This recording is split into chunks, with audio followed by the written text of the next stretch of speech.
Thank you for coming to the LIB-Studios. Today we're going to go over the basics of Gimp. I'm running Gimp 2.8 and I'll have the link down below so you can get it if you don't already have it. When you get Gimp, your toolbox is going to be on your left, dockable dialog on your right. Now you're going to notice mine's a little bit different than yours. I actually have a few more dockable dialogs than you do, and I'll show you guys how to add those. Under File, you can start a new project, open a project you've already opened, and open as layer is the same thing as opening another project you already opened, but it adds it as a layer to a project you're working on currently. So we're just going to open a new project. Under project, you can choose your size, or you can use a template. I prefer the 1024 by 768. It's my preferred size. You also, when you're opening a new document, you can also go under Advanced Options and change it from fill with background color to the foreground color, which is actually, if you look at this, you move this over, it will actually be black. You can actually change this to whatever color you want by simply clicking it and changing the color. And I tend to go with actually transparent, but for right now we're just going to keep it to white for this demonstration.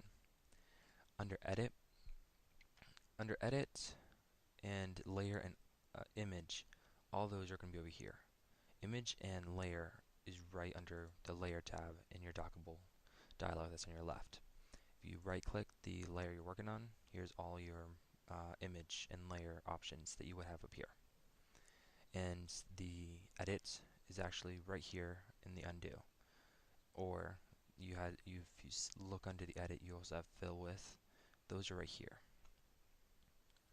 Select and tools will be in your toolbox.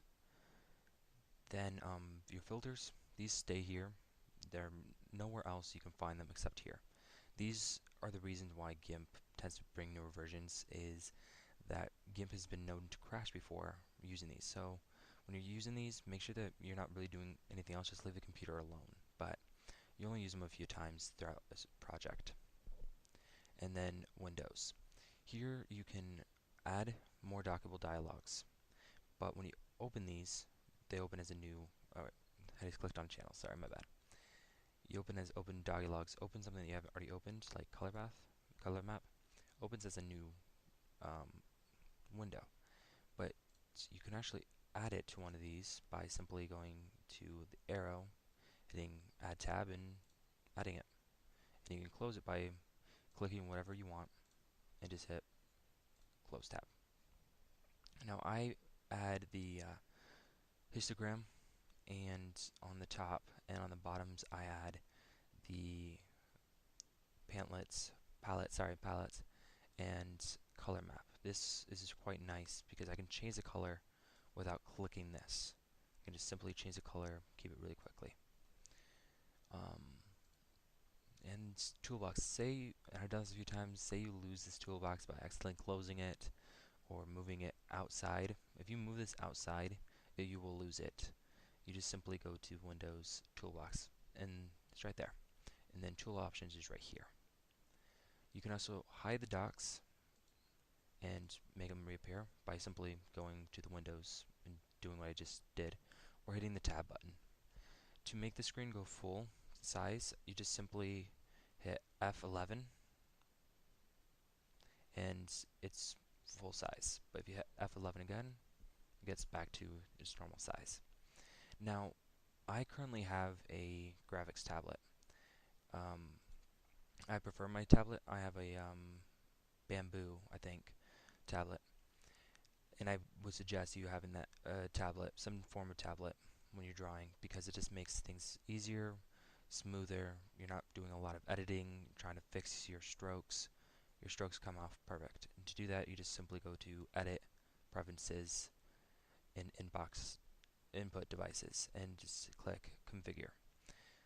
And when you click Configure, you just choose which one. Mine is currently not plugged in, but you just click it and then hit Save. So that's pretty much just the basics. Now, if you're watching me from DeviantArt and you're trying to learn how I do things, how I photo edit, how I create new projects and make the pieces I do, this is how you do it. And this is how I would suggest you set up your Gimp. So just become familiar with how Gimp runs so you know how it normally works. New videos will always be out every Saturday. And if you guys have any questions, just simply give me a note on DeviantArt, give me a comment on YouTube. I'd love to answer. But our first project will be next Saturday, and I'll give you all the materials you need for that project. Thanks, and bye.